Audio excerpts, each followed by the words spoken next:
نحمد و نصلی علی رسول الکریم اما بعد اعوذ باللہ من الشیطان الرجیم بسم اللہ الرحمن الرحیم ولا نکلف نفسا الا وسعها ولدینا کتاب ینطق بالحق وهم لا یظلمون بل قلوبهم فی غمرة من هذا ولهم اعمال من دون ذلك هم لها عاملون حتى إذا أخذنا مترفيهم بالعذاب إذ هم يجأرون لا تجأروا اليوم إنكم منا لا تنصرون قد كانت آياتي تتلى عليكم فكنتم على أعقابكم تنكصون مستكبرين به سامرا تهجرون۔ ابھی آپ نے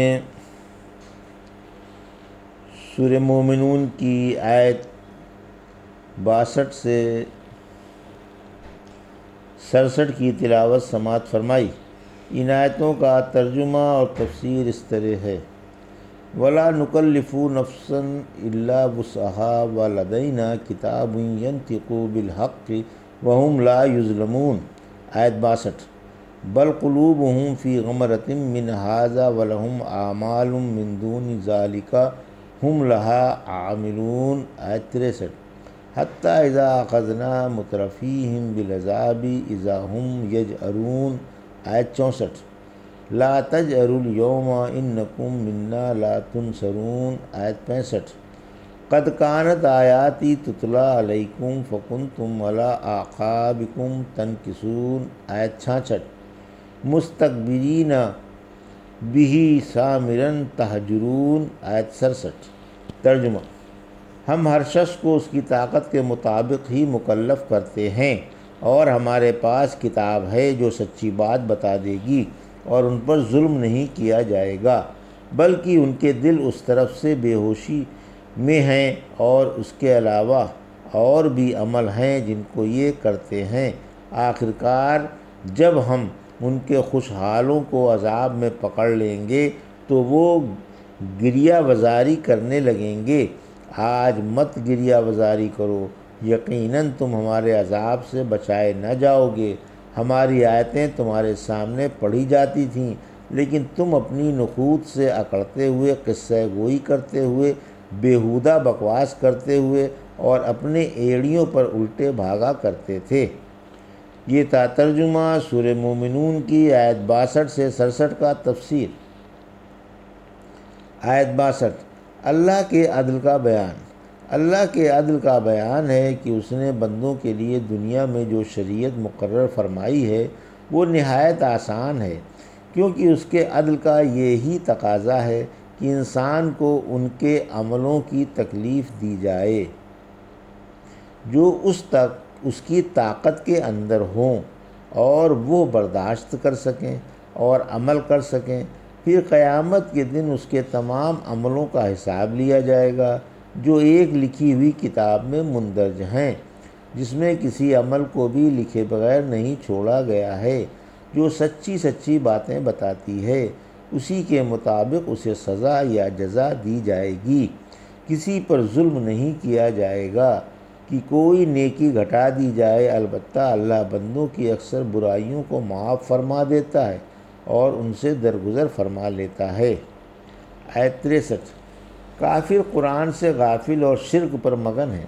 اس آیت میں کافروں اور قریشی مشرکوں کی برائی ہے کہ ان کے دل قرآن عزیز کی طرف سے غفلت و گمراہی میں ہیں، اور شرک کے علاوہ ان کے اور بھی بہت سے برے عمل ہیں۔ وہ کفر و شرک پر تو ڈنکے کی چوٹ قائم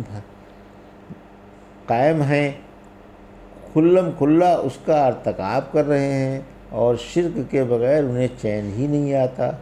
ہم نے اپنے علم کے مطابق ان کے حق میں برائیاں لکھ لی ہیں جن کا وہ ارتکاب کرتے رہتے ہیں اور کرتے رہیں گے، اور انہی پر ان کی روح پرواز کر جائے گی اور عذاب کی بات واجب ہو جائے گی۔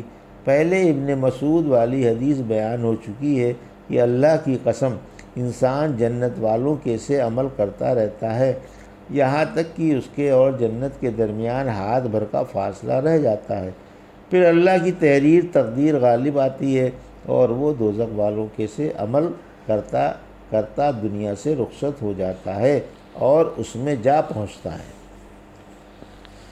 آیت 64 عذاب میں پھنس جانے کے بعد رحم کی درخواست۔ جب مالداروں اور دولت مندوں، خوشحال رئیسوں اور نوابوں کو اللہ کا عذاب، اس کا قہر اور اس کا عتاب آ پکڑتا ہے اور وہ چاروں طرف سے قہر الہی میں گھر جاتے ہیں، تو اب چیختے چلاتے ہیں اور روتے پیٹتے ہیں اور رحم کی درخواست کرتے ہیں۔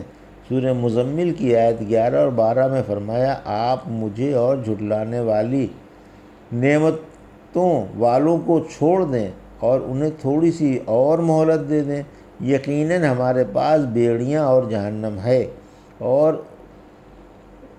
اٹکنے والا کھانا اور دردناک عذاب بھی۔ ہم نے ان سے پہلے بہت سی قومیں ہلاک کر دیں، پھر انہوں نے خوب چیخ و پکار کی، حالانکہ اب چھٹکارے کا وقت نہیں تھا۔ آیت 65 یعنی آج ہمارے عذاب سے تم کو کوئی پناہ دینے والا نہیں، خواہ تم واویلا کرو یا نہ کرو، نہ اب عذاب سے ہٹنا ہے، نہ نجات پانا ہے اور نہ چھوٹنا ہے، اب تو سزا سے چمٹ گئی اور عذاب واجب ہو گیا۔ پھر ان بد نصیبوں کا سب سے بڑا گناہ بیان کیا جاتا ہے۔ آیت 66 جہنمیوں کا سب سے بڑا گناہ۔ جب تم کو حق کی طرف بلایا جاتا تھا تو تم پیٹھ موڑ کر اس سے کتراتے جاتے تھے، اور جب تم کو ایمان کے لیے طلب کیا جاتا تھا تو ہرگز نہ آتے تھے۔ سورہ غافر کی آیت 12 میں فرمایا، تمہارا تو یہ حال تھا کہ جب تم کو صرف اللہ کی دعوت دی جاتی تھی تو تم انکار کر دیا کرتے تھے، اور اگر اس کے ساتھ شرک کیا جاتا تھا تو تم ایمان لے آتے تھے، لہٰذا یہ حکم اللہ ہی کا ہے جو بلند و بالا اور سب سے اعلیٰ ہے۔ آیت 67 یعنی مشرکین مکہ حرم میں قصے اور افسانے سنانے کے عادی تھے اور بیہودہ بکواس بھی کر لیا کرتے تھے، نیز قرآن عزیز کو پہلوں کا افسانہ سمجھتے تھے اور اسے ناشائستہ الفاظ سے پکارتے تھے۔ یہ جادو یا شعر یا کہانت یا دیوانوں کے بڑھ ہے۔ اسی طرح محمد رسول اللہ صلی اللہ علیہ وسلم کا ذکر اپنے قصے کہانیوں میں برے اور غلط انداز سے بیان کیا کرتے تھے اور آپ کی شان میں گستاخانہ الفاظ کہا کرتے تھے کہ آپ شاعر یا جادوگر یا جھوٹے یا دیوانے ہیں، حالانکہ یہ ساری باتیں غلط ہیں، بلکہ آپ تو اللہ کے بندے اور اس کے رسول ہیں۔ آپ کو اللہ نے ان پر غالب فرمایا ہے اور آپ نے انہیں حرم محترم سے ذلیل و خوار کر کے نکالا ہے۔ ابن عباس فرماتے ہیں، جب یہ آیت اتری تو قصہ گوئی کو برا سمجھا گیا، مشرکوں نے بیت اللہ پر فخر کیا اور بڑے غرور سے کہنے لگے کہ ہم بیت اللہ والے ہیں، اس میں بیٹھ کر قصے کہانیاں کہتے ہیں۔